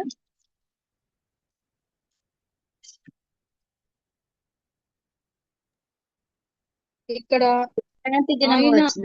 ఆయన సమాజ మందిరంలో బోధింపనారంభించెను. అనేకులు ఆయన బోధ విని ఆశ్చర్యపడి, ఈ సంగతులు ఇతనికి ఎక్కడి నుండి వచ్చెను? ఇతనికి ఇయ్యబడిన ఈ జ్ఞానం ఎట్టిది? ఇతని చేతుల వలన ఇట్టి అద్భుతములు చేయుచున్నవి ఇదేమి? ఇతడు మరియ కుమారుడు. చాలండి సిస్టర్, మనకి మిగతా చరిత్ర అంతా మనకు తెలుసు. అక్కడ మనకి ఇంకా జరిగిందంతా మరియ కుమారుడు కాడ, యేసోపు కుమారుడు కాడ, ఇవన్నీ మనకు తెలుసు. ఇక్కడ నిజమే, ఇతని చేతులు ఇట్టి అద్భుతములు చేయుచున్నవేమి? ఈయన చేతులు ఇట్టి ఆయన చేతులండి. ఆయన భూలోకములో ఉన్నది 33.5 సంవత్సరాలు. 3.5 సంవత్సరాలు ఆయన ఎన్నో అద్భుతములు, ఎన్నో ఆశ్చర్య కార్యములు, ఎన్నో సూచక్రియలు, మహత్కార్యములు జరిగించారు కదండి. మనందరికీ తెలుసు. కుంటి వారికి ఆయన కాళ్ళు ఇచ్చిన్నాడు, గురుడ్డి వారికి ఆయన చూపునిచ్చిన్నాడు, మగవారిని మాట్లాడింప చేస్తున్నాడు, నత్తి గల వారిని చేస్తున్నాడు, చాలా చాలా శతాధిపతి చాలా లాస్ట్ కి ఆఖరికి ఆ లాజరును కూడా సమాధిలో 3 దినాలు చనిపోయిన కుళ్ళు పట్టే పేద వస్త్రములతో ఉన్న లాజరును బ్రతికించిన వాడు, నాయీరు కుమార్తెను, ఆ ఎదోరాలి కుమార్తెను బిడ్డను ఎంత చాలా చాలా అద్భుతాలు చేశాడు కదండి. ఆ 38 సంవత్సరాలు ఆ కోనేరు యొద్ద పడి ఉన్న వాడిని చూసి జాలి పొందాడు కదండి. ఆ రోడ్డు పక్కన ఉన్న గుడ్డివాడిని చూసి జాలి పొందాడు కదండి. చాలా గొప్ప ఆశ్చర్య కార్యాలు, అద్భుత కార్యాలు ఆయన చేతులతో చేసి ఉన్నాడు. ఆయన మట్టి ముద్దగా చేసి ఆ గుడ్డివాడి కళ్ళు మీద పూసి ఆయన స్వస్థపరిచి ఉన్నాడు. నయమానుడు కుష్టు రోగాన్ని బాగు చేసి ఉన్నాడు. అలాగే 10 మంది కుష్టు రోగులను బాగు చేసి ఉన్నాడు. చాలా అద్భుతాలు. మనం ఇంకా అలా చెప్పుకుంటూ వెళ్తే బైబిల్ గ్రంథం అంతా నూతన అధ్యాయం మొత్తం అంతా కూడా ఎన్ని అద్భుతాలు, పాత నిబంధనలో కూడా ఎన్ని అద్భుతాలు, ఎన్ని ఆశ్చర్య కార్యాలండి. రోగాలు ఆ నిర్గమకాండములో చెప్పబడుతున్న ఐగుప్తీయులు కలిగేసిన రోగాలు ఎన్ని, నీకేది రాని అని అన్నాడు. హిజ్కియాకు మరణకరమైన రోగము, చాలా మరణకరమైన వ్యాధి పుండు పుట్టినప్పుడు దాని నుంచి బాగు చేసి ఉన్నాడు. చాలా మరణించవలసిన వారిని బ్రతికించి ఉన్నాడు. ఎన్నో అద్భుతాలు చేసి ఉన్నాడు. ఆ అద్భుతాలన్నీ చూచారు ప్రజలు, విన్నారు. ఆయన చేతులు చేసి అన్ని చూచారు. అలాగే ఆయన వెంబడిస్తున్నప్పుడు వారి శిష్యుల ద్వారా కూడా అక్కడ ఆహారం లేనప్పుడు 5 రొట్టెలు 2 చేపలు ఎన్ని వేల మందికి పంచారండి. చిన్న మాటతోనే ఆశీర్వదించాడంతే. ఎంత ఆశీర్వదించబడ్డారండి వారందరూ కూడా. ఎన్ని గొప్ప కార్యాలు చేశారండి యేసు ప్రభు వారి మధ్య. అంతే అటువంటి వారు ఆయన చేతులు ఈ అద్భుతములు ఈయన ఎలా చేస్తున్నాడు? ఈయన వడ్లవాడు కుమారుడు కాడా? నిజమే, ఆయన వడ్లవాడు కుమారుడే. ఆయన చేతులు హస్తములు అద్భుతములు చేయు హస్తములే. పడిపోయిన కుటుంబాలని ఆయన బాగు చేయు దేవుడే, బాగు చేసి దేవుడై ఉన్నాడు ఆయన. ఎటువంటి క్రియలైనా చేయగల దేవుడు. నా జీవితాల కుటుంబాలను, పడిపోతున్న కుటుంబాలను, నాశనం అయిపోయి ముక్కలైపోతున్న కుటుంబాలను, భయంకరమైన వ్యభిచారమందు పట్టబడిన స్త్రీని కూడా బాగు చేసిన వాడు. ఎటువంటి ఘోర పాపినైనా కూడా ఆయన ఏంటంటే ఏం చేశారండి? అమ్మా అని పిలిచారండి.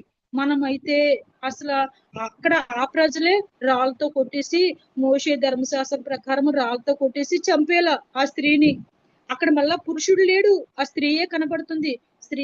స్త్రీయే కనబడుతుంది అక్కడ. పురుషుడిని వాళ్ళు పట్టుకుని రాలేదు, ఆ స్త్రీని పట్టుకుని తీసుకుని వచ్చారు. ఏదేదో చేస్తున్నారు, రాళ్ళతో కొట్టి చంపేయాలని అనుకున్నారు. కానీ రాళ్ళతో కొట్టి చెయ్యకుండా ఆయన ఏం చేశాడు? ఒక్కొక్కరు పాపాలు బట్ట బయలు చేస్తూ ఉన్నాడు. ఆ బట్ట బయలు చేస్తున్నప్పుడు వారందరూ అది చూసుకుని వెళ్ళిపోతారు. ఆ తర్వాత జరుగుతుంది ఏంటంటాడండి? ఆయన అమ్మా అని పిలుస్తాడు. అమ్మా, వారు ఏమి నీకు చేయలేదా? నేను కూడా ఏమి చేయలేదా? ఇలాంటి ఎన్నో అద్భుతాలు చేశాడు. ఈ దినాల్లో కూడా అటువంటి చెదిరిపోయిన చెడిపోయిన జీవితాలను కూడా బాగు చేయగల సమర్థుడు ఆయన. ఆనాడే కాదు, ఎందుకంటే ఆనాడు సజీవుడైన దేవుడు ఆయన. ఆనాడే కాదు, ఈనాడు కూడా, ఇప్పుడు కూడా ఆయన సజీవుడు, జీవిస్తున్నవాడు. యుగ యుగాలు సజీవుడు జీవిస్తున్న దేవుడిని కలిగి ఉన్నామండి మనము. కనుక ఒకవేళ యేసు ప్రభు వారే అప్పుడు ఆ కాలంలో వారితో ఉన్నాడు కనుక, జీవించి ఉన్నాడు కనుక ఆ పట్టణాల్లో ఆయన ముఖాముఖిగా డైరెక్ట్ గా కార్యాలు చేస్తున్నాడు. ఇప్పుడు యేసు ప్రభు వారు మనకు డైరెక్ట్ గా వచ్చేసి ఈ కార్యాలు చేస్తాడా? లేదంటే మట్టి తీసి కళ్ళకి పూసేసి యేసునామంలో ప్రార్థన చేస్తున్నాను కళ్ళు వచ్చాయంటే, అలాంటి మూర్ఖ పనులు మనం ఎవరు చేయకూడదు. నీళ్ళ మీద పేతురు నడిచాడు కదా, నేను నడిచేస్తానంటే, ఎక్కడో మొన్న ఒక చోట చదివానండి, ఎవరో అలా చేయటానికి సముద్రంలోకి వెళ్ళిపోతున్నాడట. పేతురు నడిచాడు, నేను నడిచేస్తానని. మూర్ఖుళ్ళు అనమాట అండి. అలాగా మూర్ఖతనముతో కాదండి, మూర్ఖముగా కాదు. యేసు ప్రభు వారు ఎవరినైనా గొప్ప గొప్ప ప్రవక్తలు కలిగిన దేశం కదండి. ఒకరికి స్వస్థత కలగాలంటే ప్రార్థన ద్వారా జరుగుతుంది. కొంతమందికి స్వస్థత కలగాలంటే ఆయన ఎవరో ఒక ప్రవక్తను, ఎవరో ఒక సేవకురాలను ఎన్నుకుంటాడు, వారికి స్వస్థత వరాన్ని ఇస్తాడు.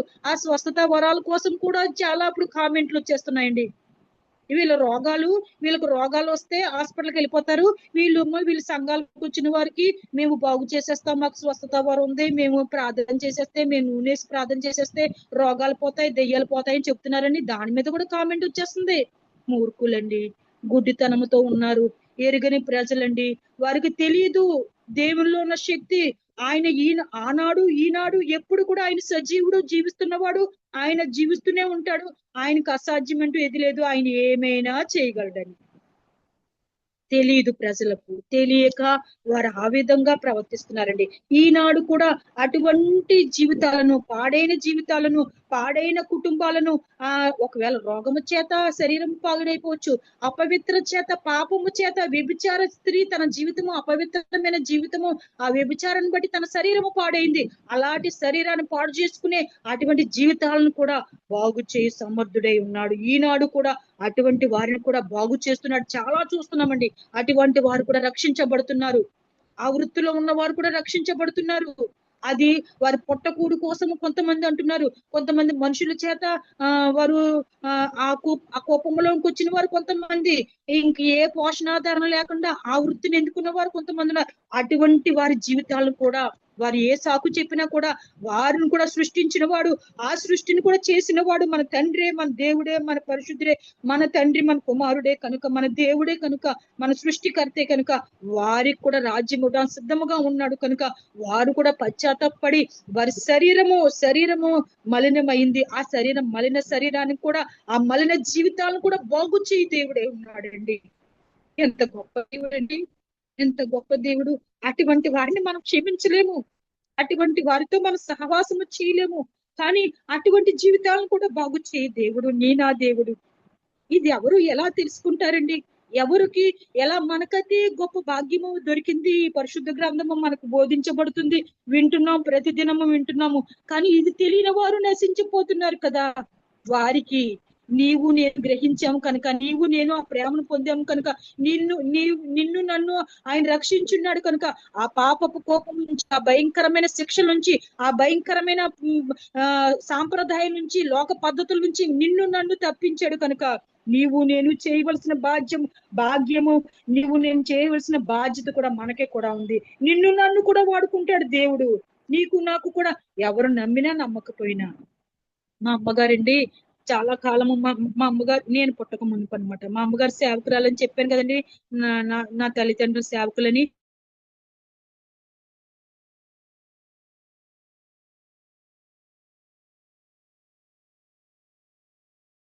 అప్పుడు కాలంలో స్వస్థత వరము ఇచ్చినప్పుడు చాలా మంది స్వస్థత పరచబడేవారంట. ఒక కుష్ఠరోగి శరీరం అంతా చాలా భయంకరముగా పుండ్లు వచ్చేసి పొరలుగా రాలిపోయి చాలా భయంకరంగా ఉండేవాడు. నేను కూడా చూశాను ఆ వ్యక్తిని. యోబు గారిని అప్పుడు మనకి ఎవరికి తెలియదు, కానీ అటువంటి శరీరం అంతా కుళ్ళు పట్టేసి పొరల కింద రాలిపోతుంటే మా అమ్మగారు ఒక్కరేనండి అలాగా అందరిని వేసుకుని, అందరూ ప్రార్థనలు, యేసు రక్తం చెప్పడం, దేవుణ్ణి ఆరాధించడం. అలా మందిరంలో, మా ఇంటి పక్కనే చర్చి మందిరము, 2 ఇల్లు చర్చి పక్క పక్కనే అనమాట అండి. అందుకని మందిరంలో ఉన్నవారు, ఇంట్లో ఉన్నవారు అందరూ మందిరంలోకి వచ్చేసి అందరూ ఆరాధన చేస్తుండగా మా అమ్మగారు చిన్న ప్రార్థన చేసి నూనె, అతనికి ఆ శరీరంలో ఎవరు ముట్టుకోలేరు, భార్య కూడా ముట్టుకోదు, పిల్లలు కూడా ముట్టుకోరు. మా అమ్మగారు అలా ఒళ్ళంతా నూనె రాసి ప్రార్థన చేసి మా అమ్మగారు ఇలా ముందుకు వచ్చారండి. ఒక్క 10 నిమిషాలు, పావు గంటలో అతని శరీరంలోంచి పాము, చూడండి, నేను ఎప్పుడు చూడలేక, పాము పొర విడుస్తుంది అంటారు కదండి. పాము ఏదో కాలం వచ్చినప్పుడు అంటే పాము పొర విడిచేస్తుందంట. అలా పొర విడిచిపోయినట్లుగా అతని దేహం అంతా పొరల కింద, అతను కూర్చున్న ప్లేస్ అంతా పొరలు రాలిపోయిందండి. ఆ శరీరము తెల్లని పసికందు దేహం వల్ల అయిపోయింది. ఆ పొరలన్నీ రాలిపోయింది. అవన్నీ మేము ఎత్తటానికి చాలా చాలా భయపడిపోయామండి. పాము పొరలు రాలిపోయినట్లుగా అలాంటి స్వస్థ వరం కలిగి ఉండేవారు. అలాగే ప్రవచన వరాన్ని కలిగి ఉండేవారు. అయితే కొన్ని పరిస్థితులు హేళన చేసేవారు, అనుమానించేవారు, హేళన చేసేవారు ఆ కాలంలో కూడా ఉండేవారు కనుక దాని వలన చాలా ఆమె మనస్తాపం చెంది, ప్రభువా నాకు ఈ వరం వద్దు, నాకు ఈ ప్రవచన వరం వద్దు ప్రభువా, నేను ఇవి చేస్తుంటే ప్రజలు అనేక మంది వస్తున్నారు, బయట వారు, బంధువులు, లేదంటే గ్రామము చాలా రకాలు చెప్పుకుంటున్నారు, నేను ఇవి భరించలేకపోతున్నాను ప్రభువా, నాకొద్దు ప్రభువా, ఇది నాకొద్దు ప్రభువా అంటే దేవుడు ఆమెకి ఆ వరాన్ని ఒకసారి ఆయన ఇస్తే తీసేసుకోడండి. ఏ వరమైనా ఆత్మ సంబంధమైన ఏ వరమైనా కూడా ఆయన ఇస్తే తీసుకోరండి. కానీ మా అమ్మగారు దాన్ని ఉపయోగించుకోకుండా భయపడిపోయి లోకములో ఈనాడు కూడా అలా హేళన చేసేవారు. వీళ్ళకి రోగాలు వస్తే వీళ్ళు హాస్పిటల్ పాలైపోతారు, వీళ్ళకి హాస్పిటల్కి వెళ్ళిపోయి వైద్యాలు చేయించుకుంటారు, ఆపరేషన్ చేయించుకుంటారు. కానీ వీరు సంఘానికి వచ్చిన వారికి వీరు మాయ మాటలు చెప్పి ఆ నూనెలో ఉంది స్వస్థత, దీనిలో ఉంది స్వస్థత, వస్త్రంలో ఉంది స్వస్థత, ఇక్కడ ఉంది స్వస్థత అని చెప్తారని ఇప్పుడు కూడా హేళన చేసేవారు ఎక్కువైపోయారండి. వారు ఎన్ని హేళన చేసుకున్నా స్వస్థపరిచి యెహోవా నీవు నేను కలిగి ఉన్నాం. స్వస్థపరచు దేవుడిని నీవు నేను కలిగి ఉన్నాం. పరమ వైద్యుడిని నీవు నేను కలిగి ఉన్నాం. కనుక అటువంటి గొప్ప దేవుని కలిగిన మనము చాలా ధన్యులము. అయితే అదే ఇక్కడ జీవితాలను నశించిపోతున్న పాడైపోయిన జీవితాలను, అది రోగము చేత పాడైపోయిన జీవితమైనా శరీరమైనా లేదంటే పాపము వలన వచ్చే ఆ భయంకరమైన శాపములో ఉన్న జీవితములైనా కూడా ఆయన బాగు చేసి కట్టేవాడే ఉన్నాడండి. ఆయన జీవితములను బాగు చేసే దేవుడై ఉన్నాడండి. నేను అనారోగ్యం విషయంలో నేనే ఒక గొప్ప ఉదాహరణ అండి. నా జీవితమును, నా బ్రతుకును, నా యవన కాలాన్ని దేవుని సన్నిధిలో దేవునికి విరోధము ఒక క్రైస్తవురాని ఉండి, క్రీస్తు ఒక సేవకుని కుమార్తెనే ఉండి లోకానుసారంగా శరీరాచలను ఆ సినిమాలను, ఆ భయంకరమైన లోకాన్ని, ఆ రంగుల ప్రపంచ వలయంలో చిక్కుపోయి దుష్టుడి యొక్క చేతిలో జీవిస్తూ ఆదివారం వచ్చిందంటే దేవుని సన్నిధిలో ఉండవలసిన దాన్ని అటువంటి భయంకరమైన నా జీవితాన్ని, విచ్చలవిడి జీవితానికి నా భర్తకు అప్పగించుకున్నప్పుడు నేనే ఒక ఉదాహరణగా దేవుడిని అందించాడండి. ఎందుకంటే ఈ నశించిపోతున్న ఈ జీవితాన్ని, పాడైపోవలసిన ఈ జీవితాన్ని, చనిపోవలసిన ఈ శరీరాన్ని, ఈ బ్రతుకును, అసలు ఈ శరీరము ఉండకపోతే, ఈ ఆత్మ ఈ శరీరంలో ఉండకపోతే, ఆయన ఆత్మను తీసేసుకుని ఈ శరీరం చనిపోయి ఉంటే, ఈ ప్రాణం పోయి ఉంటే, ఈ దినాన్ని ఈ విధముగా నేను అనేక మంది ఎదుట సాక్షిగా ఉదాహరణగా నేను ఉండకపోయి ఉండేదాన్ని. నేను ఒక ఉదాహరణగా ఉన్నా సరే నా బ్రతుకును, నా జీవితాన్ని మార్చిన దేవుడండి. నా బ్రతుకును, నా కుటుంబాన్ని, నా జీవితాన్ని, పడిపోవలసిన జీవితాన్ని, పాపపు ఊపిలో ఇంకా కూరిపోవలసిన జీవితాన్ని పైకి లేపి కట్టినవాడు, నా జీవితాన్ని కట్టినవాడు నా దేవుడండి. అటువంటి జీవితాలు ఎవరైనా సరే అటువంటి జీవితము కలిగి ఉన్నా, అది నేనే కాదు, మీరే కాదు, ఎవరైనా కూడా అటువంటి జీవితం కూడా కట్టాలని మీరు ఆశిస్తే ఆయన నువ్వు ప్రాధేయపడితే చాలండి, కన్నీరు కారిస్తే చాలు, పాపిని ప్రభువా నువ్వు ఒప్పుకుంటే చాలండి. ఆయన ఎంతో జాలిగల దేవుడు. ఆయన్ని అడిగి ప్రార్థిస్తే చాలండి. ఆయన పాదాల చెంతకొచ్చి అలాగని పాపం చేసేస్తూ సేవకులు చెవి దగ్గరికి వెళ్ళిపోయి ఈ రోజు ఈ వారం అంతా ఈ పాపాలు చేసేసాను అని చెప్పేస్తే, ఆయన ఒక నీళ్లు జల్లేస్తే మన పాపాలు పరిహరించబడిపోతాయని అనుకోవటం చాలా మూర్ఖత్వం. పాపం చేసినా క్షమించేస్తాడనే ధీమాతో ఉండి పాపములోనే బ్రతుకుతూ, ఆ పాపములోనే జీవిస్తూ, దానిలోనే పొరులాడుతూ, దానిలోనే బ్రతుకుతూ ఉంటే, క్రీస్తుని కలిగిన వారమే దానిలోనే జీవిస్తూ ఉంటే, ఒకవేళ ఎన్ని మార్లు 70 మార్లు 80 మార్లు పడిపోయినా లేవనెత్తుతాడు దేవుడు కదా అనుకున్న సమయంలో, అనుకుంటున్న ధీమాతో ఉన్నప్పుడు, ఒకవేళ నీ ప్రాణం నా ప్రాణం పోయినా, లేదంటే ఆయన రాకడొచ్చేసిన ఆ సమయంలో ఏమైపోతామో జాగ్రత్త సుమి, జాగ్రత్త ప్రియమైన వారలారా. భయం కలగాలి, భయపడిపోవలసిన పని కాదు, భయము కలగాలి, భయము పుట్టాలి. పాపం అంటే భయము, పాపమును గూర్చి, తీర్పును గూర్చి, నీతిని గూర్చి ప్రతి దినము ఒప్పింప చేయబడుతూ ఉండాలి. ప్రతి దినము ప్రభువా నేను పాపిని, నాకు క్షమించు అని దేవుని చెంత మన పాపాలు ఒప్పుకుని, కన్నీరు కార్చి ఒప్పుకొని విడిచిపెట్టి దాని జోలికి వెళ్లకుండా ఉండాలి. అప్పుడు నీ జీవితాన్ని, అప్పుడు నా బ్రతుకులను, అప్పుడు నశించిపోతున్న అటువంటి జీవితాలని కట్టువాడై ఉన్నాడండి. ఆయన జీవితాలను, ఆయన సంఘాలను, ఆయన సృష్టిని కట్టేవాడు, ఆయన సంఘాలను కట్టేవాడు, ఆయన గృహాలను కట్టేవాడు, ఆయన పాడైపోయిన జీవితాలను కూడా కట్టేవాడై ఉన్నాడండి. ఆయన నా జీవితంలో, నా బ్రతుకులను చాలా సుందరమైన బ్రతుకులుగా కడతాడండి. చాలా సుందరము. ఆ శారీరక అందము కాదండి, ఆత్మ సంబంధమైన సుందరముగా కడతాడు నీ జీవితాలని, నా జీవితాలని, నీ బ్రతుకులను, నా బ్రతుకులను. ఎదుటి వారికి మనం క్షేమకరంగా, ఎదుటి వారికి ఒక ఉదాహరణగా, ఎదుటి వారికి ఒక సాక్షిగా నన్ను నిలబెట్టే దేవుడే ఉన్నాడు. పడిపోతున్న నీ జీవితం, నా జీవితం, అనేక మంది నశించిపోతున్న లోకములో, మన దేశంలో, మన రాష్ట్రాల్లో, ప్రపంచంలో, మన కుటుంబాల్లో, మన సంఘాల్లో, మన గ్రూపులో ఎంతమంది అయితే ఇటువంటి జీవితాలు నాశనము చేసుకుంటూ దేవుని ఎరిగి ఉండి కూడా జీవితాలని నాశనం చేసుకుంటూ ఆయన ఇచ్చిన సర్వాంగ సుందరమైన జీవితాలను ఆయన దుష్టుడు పాడు చేస్తున్నాడు, దుర్మార్గు సాతాను పాడు చేస్తున్నాడు, ఆయన కడుతూ ఉన్నాడు. ప్రియమైన ప్రియమైన ప్రియమైన వారులారా, ప్రేమ పూర్వకముగా మనము యేసు ప్రభుని ఒకవేళ అటువంటి జీవితము మనము జీవిస్తూ ఉన్నామా, మన జీవితాలు, మన కుటుంబాలు, మన గృహాలు, మన సంఘాలు ఇంకా కట్టబడకుండా త్రోసివేయబడుతూ పడద్రోయబడుతూ మరలా పడిపోతూ మాటికి పడిపోతూ లేస్తూ ఉన్నామా? ఆ పడిపోయిన సమయంలోనే దేవుని రాకడ ఆసనం అయిపోతే, ఆయన పిలుపు ఆసనం అయిపోతే ఏమైపోతుందా అని మనం ఆలోచిస్తూ మన జీవితాలను సరిదిద్దుకుంటూ మన కుటుంబాలను ఆయన మీద కట్టుకుంటూ, యేసు ప్రభువా, నేను పాపిని, నేను నా పాపములు క్షమించు, నాకు సహాయం చేయు, మరలా నేను ఈ పాపపు జోలికి వెళ్లకుండా నీవు నాకు సహాయం చేయమని మనం ఆయన అడుగుతూ ఉంటూ మనం ఆయనలో జీవిస్తూ ఉంటే తప్పనిసరిగా యేసు ప్రభు వారు మన జీవితాలని, మన కుటుంబాలని, నీ నా బ్రతుకులని, నీ నా కుటుంబాలని, నీ నా సంఘాలను, మన గృహాలని ఆయన కట్టువాడే ఉన్నాడు. ఆయన మీద క్రీస్తునే బండ మీద నీ నా కుటుంబాన్ని కట్టుకుంటూ ఎల్లవేళలా ఆయనలో ఎందు మన స్థిరులుగా కదలని వారిగా ఆయన కార్యాభివృద్ధి ఎందు మాత్రమే మన కార్యాల వరకు కోసము మన జీవితములు చాలు, ఇంకా చేసిన మట్టుకు చాలు, మనం అనుభవించిన చాలు, బ్రతికిన జీవితము చాలు. పెద్దలు చెప్తారు, కాకిలా కలకాలం బతికే వద్దు, కాకిలా బ్రతకవద్దు, చేతరించుకునే బ్రతుకు, నాశనపు బ్రతుకు, కాకి బ్రతుకు, హంసలా పెద్దలు చెప్తారు కదండి. ఆ మాట కొద్ది కాలమే అది బతుకుతుంది, దాని జీవితం, దాని ఆయుష్ కొద్దిగానే, కానీ విలువైన జీవితము, అటువంటి విలువైన జీవితము కొద్ది కాలమైనా బ్రతికినంత కాలము బ్రతికాము. మన సరిదిద్దుకుంటూ మన జీవితాలని పురుగొలుపుకుంటూ మన జీవితాలను పునరుజ్జింప చేసుకుంటూ ఆత్మీయతలో ఎదుగుతూ ఆత్మీయలో బలాన్ని పొందుకుంటూ ఆత్మకార్యాలు జరిగించే వారిగా దేవుడు నిన్ను నన్ను మనందరినీ ఆ విధముగా కట్టి ఆయన యందు స్థిరులుగా మన దేవుడు చేయునుగాక. ఈ సమయం నాకు ఇచ్చిన దేవాది దేవునికి, తల్లి గారికి, నాకు సమయం ఇచ్చిన వారికి కూడా ప్రేమపూర్వక వందనాలు తెలియపరుస్తున్నాను.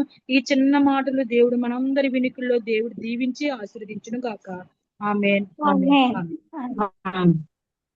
చాలా వందనాలు జ్యోతి సిస్టర్ గారు, చక్కటి వర్తమానం అందించారు. దేవుడు మిమ్మల్ని వాడుకున్న విధానాన్ని బట్టి కూడా